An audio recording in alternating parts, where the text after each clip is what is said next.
Dear friends, welcome to Elite. I am Chandan Jha, your English trainer. इस video में हम लोग एडवर्ब ऑफ फ्रीक्वेंसी यानी बारंबारता, कितनी बार कोई काम आप करते हैं उसको इंग्लिश में कैसे बताएं उसको सीखेंगे। तो चलिए हम लोग शुरू करते हैं adverb of frequency. Adverb of frequency का मतलब होता है हाउ मेनी टाइम्स, कितनी बार। कितनी बार बोलने के लिए हमारे पास n नंबर ऑफ वर्ड्स है, जिसमें से कुछ वर्ड्स मैंने यहां पर लिखा है। जनरली जब आप इंग्लिश बोलते हैं नॉर्मल इंग्लिश में इन्हीं वर्ड्स का यूज होता है। अगर इतने वर्ड्स को आप मास्टरी कर लेते हैं तो एडवर्ब ऑफ फ्रीक्वेंसी में आपको लाइफ में कभी भी दिक्कत नहीं आएगी।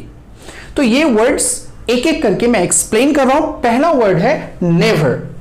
नेवर का मतलब होता है कभी नहीं, यानी जब आप नेवर कहते हैं इसका मतलब कभी नहीं। तो इसमें सिंगल स्टार रहेगा। सिंगल स्टार का मतलब कि आप इसको 0% मानिए, इसीलिए इसमें मैंने सिंगल स्टार दिया है। सिंगल स्टार मतलब नो पॉसिबिलिटी मींस 0%। तो आप अगर नेवर यूज करना चाहें तो तभी नेवर का यूज करेंगे जब आप कहते हैं कि यह काम आप कभी नहीं करते हैं। और अगर किसी से क्वेश्चन कर रहे हैं कि क्या आप ये काम कभी भी करते हैं, तो क्वेश्चन में नेवर एवर में बदल जाता है। तो क्वेश्चन में एवर यूज होगा, जब आप जवाब दे रहे हैं तो नेवर से आप जवाब दे सकते हैं कि इस काम को मैं कभी नहीं करता। जैसे अगर किसी से पूछना हो क्या आपने कभी बनाना खाया है, तो have you ever eaten bananas होगा। तो क्वेश्चन में आपने एवर यूज किया। जवाब देना हो कि नहीं मैंने कभी नहीं खाया, तो बोलेंगे no I have never eaten bananas, मैंने बनानास कभी नहीं खाया, मैंने केले कभी नहीं खाए। तो अगर आपको ना में कहना हो कि कभी नहीं, तभी नेवर का यूज करेंगे। इसका मतलब 0% है। तो सिंगल स्टार मतलब 0%। अगर संभावनाएं थोड़ी और बढ़ जाए, यानी 0% नहीं है 10% के आसपास है, तब आप यूज करेंगे सेल्डम। सेल्डम का मतलब किसी भी काम को करने की फ्रीक्वेंसी 0% से ज्यादा है, थोड़ी ज्यादा है, 5 to 10% आप कह सकते हैं, इसलिए मैंने इसको डबल स्टार दिया है। आप सेल्डम के बदले अगर और दूसरा एडवर्ब ऑफ फ्रीक्वेंसी यूज करना चाहते हैं तो आप हार्डली एवर भी यूज कर सकते हैं। सेल्डम और हार्डली एवर एक ही तरह की पॉसिबिलिटी बताने के लिए यूज होता है। आप बोल सकते हैं सेल्डम या आप बोल सकते हैं हार्डली एवर, इसीलिए इसको मैंने डबल स्टार से इंडिकेट किया है। इसकी संभावनाएं नेवर से थोड़ा ज्यादा है, बट फिर भी सफिशिएंट नहीं है। नेक्स्ट, अगर और आप कह रहे हैं कि कोई काम करने की फ्रीक्वेंसी थोड़ी ज्यादा है, कुछ बहुत ज्यादा है, तब आप अकेजनली यूज करेंगे, लेकिन रेयरली, हार्डली एवर और सेल्डम, इस तीनों का परसेंटेज एक जैसा है। यानी आपके पास 0 से थोड़ा सा ज्यादा बताने के लिए 3 वर्ड्स हैं, सेल्डम, हार्डली एवर और रेयरली। इसका मतलब होता है कि कभी कभी, रेयरली मींस कभी कभी उस काम को आप करते हैं। इसकी फ्रीक्वेंसी बहुत कम है बट 0 नहीं है। जब फ्रीक्वेंसी 0 हो तो नेवर, 0 से थोड़ा ज्यादा हो, बिल्कुल 0 नहीं हो, तो 3 वर्ड में से कोई भी आप सेलेक्ट कर सकते हैं, सेल्डम, हार्डली एवर और रेयरली। अगर उससे ज्यादा है तब आप अकेजनली यूज करेंगे। यह 10% से ज्यादा संभावना को बताता है, यानी आप इस काम को कभी कभी खास मौके पर करते हैं, तो उसको अकेजनली बोलते हैं। जैसे कोई ड्रिंक करता है लेकिन वो फ्रीक्वेंटली ड्रिंक नहीं करता, बार बार ड्रिंक नहीं करता, बोलता है कि किसी किसी फेस्टिवल पे मैं करता हूं, अकेजनली, कोई अकेजन पे, तब यूज होगा occasionally. Occasionally, rarely, hardly ever, seldom और नेवर से ज्यादा है।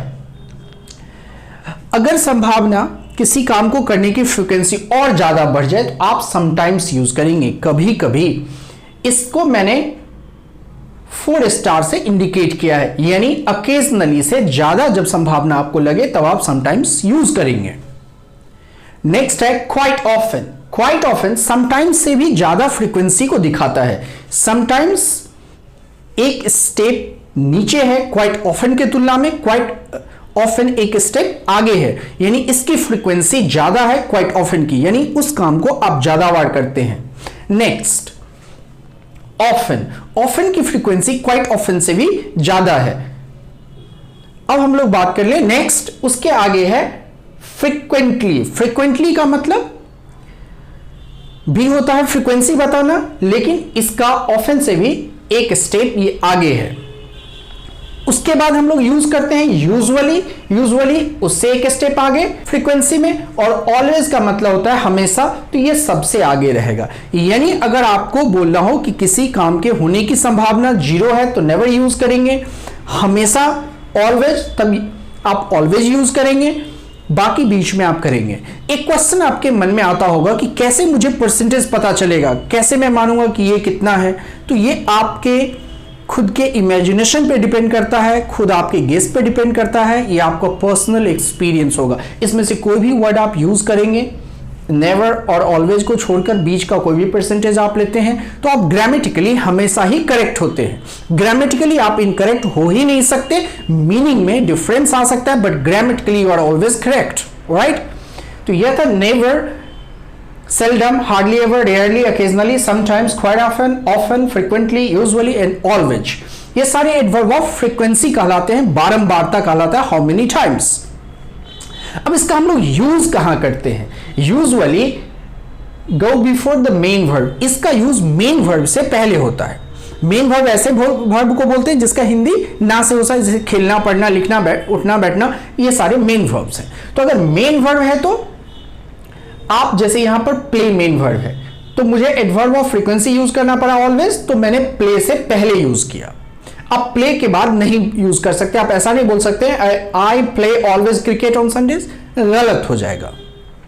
लेकिन अगर मेन वर्ब सेंटेंस में नहीं है, वर्ब टू बी है, is, am, are, was, were, तब आप एडवर्ब ऑफ फ्रीक्वेंसी का यूज वर्ब टू बी के बाद करेंगे। जैसे she is often late these days, इन दिनों वह काफी अक्सर लेट रहती है। यहां पर ऑफन का यूज इज के बाद हुआ, यह वर्ब टू बी है, लेकिन यहां पर प्ले से पहले हुआ, प्ले मेन वर्ब है।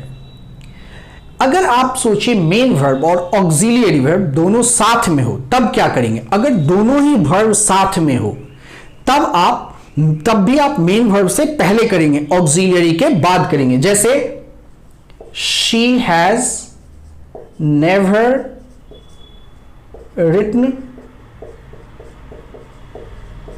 टू मी, उसने मुझे कभी चिट्ठी नहीं लिखी। यहां राइट का मतलब होता है चिट्ठी लिखना। She has never written to me, उसने मुझे कभी चिट्ठी नहीं लिखी। अब यहां पर आप देखिए हैज है ऑक्सिलियरी, राइट है यानी रिटन वर्ब का तीसरा फॉर्म यूज हुआ है, यह है मेन वर्ब। तो हमने जब एडवर्ब ऑफ फ्रीक्वेंसी यूज किया तो मेन वर्ब से पहले, नेचुरली ये ऑक्सिलियरी के बाद आ गया, तो मेन वर्ब से पहले ही करेंगे। हालांकि एडवर्ब ऑफ फ्रीक्वेंसी, कुछ एडवर्ब ऑफ फ्रीक्वेंसी ऐसे भी होते हैं जिसका यूज आप सेंटेंस के स्टार्टिंग में कर सकते हैं या सेंटेंस के अंत में कर सकते हैं, पूरे सेंटेंस को मॉडिफाई करने के लिए भी यूज होता है। डियर फ्रेंड्स, अब हम लोग कुछ डेली यूज सेंटेंसेस देखते हैं एडवर्ब ऑफ फ्रीक्वेंसी का यूज करके। तो पहला सेंटेंस हमारा है आई have never seen a whale, मैंने कभी भी व्हेल नहीं देखा है। यहां पर नेवर एडवर्ब ऑफ फ्रीक्वेंसी है जिसका यूज हमने हैव और सीन के बीच में किया है। सीन यहां पर मेन वर्ब है तो मेन वर्ब से पहले हुआ है। तो I have never seen a whale, मैंने व्हेल को कभी नहीं देखा है, यानी 0%। नेक्स्ट है we usually go to the cinema on Saturdays, मैं प्राय सैटरडेज को सिनेमा जाता हूं। यहां सैटरडेज है मतलब ऑलमोस्ट सारे सैटरडे को। यूजुअली का यूज हमने गो से पहले किया, गो यहां पर मेन वर्ब है। Next example, mathematics is sometimes very difficult, mathematics कभी कभी बहुत मुश्किल हो जाता है। यहां पर समटाइम्स एडवर्ब ऑफ फ्रीक्वेंसी है, इसका यूज इज के बाद हुआ है क्योंकि इज वर्ब टू बी है। Next, I am seldom late for work, मैं काम पर नहीं के बराबर लेट होता हूं, शायद ही कभी लेट होता हूं। या सेल्डम का यूज एम के बाद हुआ है, आई एम यूज है, ये एम है, आई एम मतलब आई एम, तो एम के कारण यहां पर सेल्डम उसके बाद आया। Next example, this room is rarely used, इस रूम का रेयरली यूज होता है, नहीं के बराबर यूज होता है, इज के बाद रेयरली आया। नेक्स्ट है the drive usually takes 10 to 20 minutes, यानी ड्राइव में जहां आप जाते हैं उसमें 10 से 20 मिनट का समय लगता है ड्राइव करने में। तो यहां पर टेक्स मेन वर्ब है, इसीलिए यूजुअली टेक से पहले आया। Next example, he sometimes plays football with my brother, वह कभी कभी मेरे भाई के साथ फुटबॉल खेलता है। यहां पर प्लेज मेन वर्ब है, इसीलिए समटाइम्स उसके पहले आया। Next example, I never eat fish, मैं मछली कभी नहीं खाता, या ईट मेन वर्ब है, इसीलिए नेवर उसके पहले आया। Last example, have you ever been to America, क्या आप कभी अमेरिका गए हैं? तो यहां पर एवर का यूज बिन से पहले हुआ, यहां बी का तीसरा फॉर्म बिन है, ये मेन वर्ब के रूप में यूज हुआ है क्योंकि ये प्रेजेंट परफेक्ट का स्ट्रक्चर है, इसीलिए बिन से पहले एवर का यूज हुआ है। तो have you ever been to America, क्या आप कभी अमेरिका गए हैं? तो इस वीडियो में हमने एडवर्ब ऑफ फ्रीक्वेंसी क्या होता है, कौन कौन से एडवर्ब ऑफ फ्रीक्वेंसी हमें जानने की जरूरत है, कहां पर उसका यूज होता है, साथ ही साथ डेली यूज सेंटेंसेस सीखे। इस वीडियो में इतना ही। अगर आपको वीडियो अच्छा लगा हो तो वीडियो को लाइक करना ना भूलें, वीडियो को शेयर करें, चैनल को सब्सक्राइब करें और बेल आइकन को प्रेस करें ताकि आगे आने वाले वीडियोस का नोटिफिकेशन आपको समय पर मिलता रहे। Thanks for watching, bye bye.